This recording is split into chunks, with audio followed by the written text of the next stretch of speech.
The Premier has campaigned on Sydney's northern beaches in an attempt to ward off the threat of teal independence. Meanwhile, Labor leader Chris Minns is attempting to back the Premier into a corner over whether he would make a deal with Kiama MP Gareth Ward to form government in the event of a hung parliament.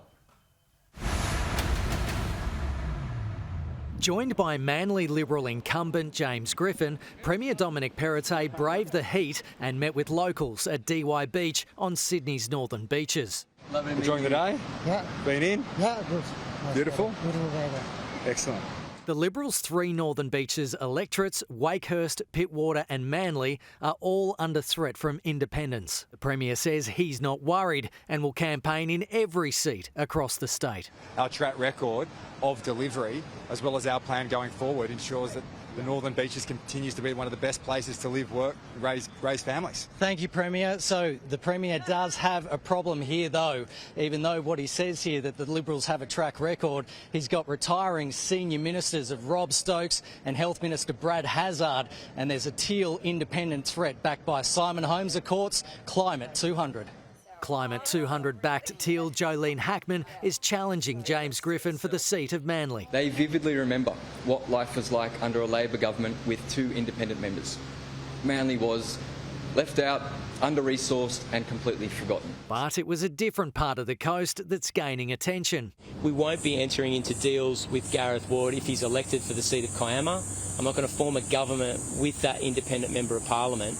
And secondly, we won't preference Gareth Ward. Former Liberal minister, now independent candidate for the seat of Kiama, Gareth Ward, was suspended from Parliament after New South Wales Police charged him with alleged historical sexual assault against two separate men, charges Mr Ward denies. His case returns to court shortly after the New South Wales election on March 25. Gareth has been suspended from the Parliament. That was the government's decision in relation to those matters that are before the courts. But until such time as those matters are resolved, my position remains the same.